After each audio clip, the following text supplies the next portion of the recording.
দেখো, যদি কখনো তোমাদেরকে বলা হয় দুটি সংখ্যার গুণফল 2700 এবং গসাগু যদি 15 হয়, সংখ্যা দুটির লসাগু কত? এই ধরনের ম্যাথগুলো বিভিন্ন ভর্তি পরীক্ষা, বিসিএস এক্সাম হয়তো আসতে পারে বা দেয়, যদিও এটা আমি বিসিএসের ইয়া থেকে নোট ডাউন করেছি। বাট সেখানে অবভিয়াসলি সংখ্যাগুলো চেঞ্জ আছে, ডিজিটগুলো একটু চেঞ্জ করে দিয়েছি আমি। আর তখন আমরা আসলে ম্যাথটা বের করে সলভ করা অনেক আমাদের সময় সাপেক্ষ।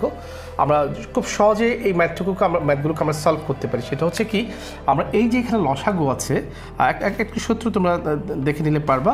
অর্থাৎ আমাকে যখন লসাগু বের করতে বলবে, লসাগু সমান আমরা লিখব সংখ্যা দুটির গুণফল বা সংখ্যাগুলোর গুণফল। সংখ্যা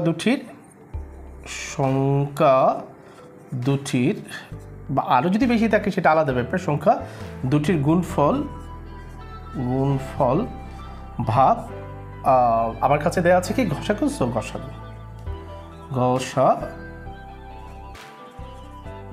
ঠিক আছে। তাহলে জিনিসটা যদি আমাদেরকে এখন সলভ করতে বলা হয়, তাহলে অনেক সহজে আমরা সলভ করে ফেলতে পারি। তাহলে আমার এখানে সংখ্যা দুটির গুণফল কত বলে দিয়েছে? 2700। তাহলে আমরা এখানে কি করব? 2700 দিব। আর আমার ঘষাগু কত? 15।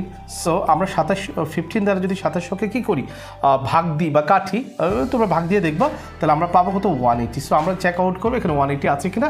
সো 180 হচ্ছে আমার অ্যান্সার, ঠিক আছে। হ্যাঁ, এখন তোমাদের জন্য একটা প্রশ্ন, তোমরা যেটা আমাকে সলভ করে দিবা, যদি সেটা হচ্ছে কি, এই দুটি সংখ্যার গুণফল 2700 ঠিক থাকবে এবং লসাগু যদি এখানে গসাগুর জায়গায় আমরা কি করে দিব? লসাগু করে দিব। লসাগু যদি কত হয়? 180 হয়। এখানে আমরা কত পেয়েছি? 180 পেয়েছি। লসাগু যদি 180 হয়, সংখ্যা দুটির ঘষাগু কত?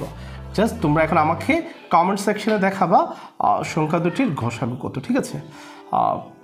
আশা করি তোমরা ম্যাথটি বুঝতে পেরেছো। আর তোমরা যদি এই ধরনের আরও ম্যাথ শিখতে চাও বা এই ধরনের যে টেকনিক্যাল কিছু ম্যাথ আছে এগুলো যদি তোমরা শিখতে চাও, আমার চ্যানেলটি সাবস্ক্রাইব করবা এবং এই ম্যাথগুলো তোমাদের ফ্রেন্ডদের সাথে শেয়ার করবে। সে পর্যন্ত তোমরা ভালো থাকবে, সুস্থ থাকবা। আসসালামু আলাইকুম রহমতুল্লাহ।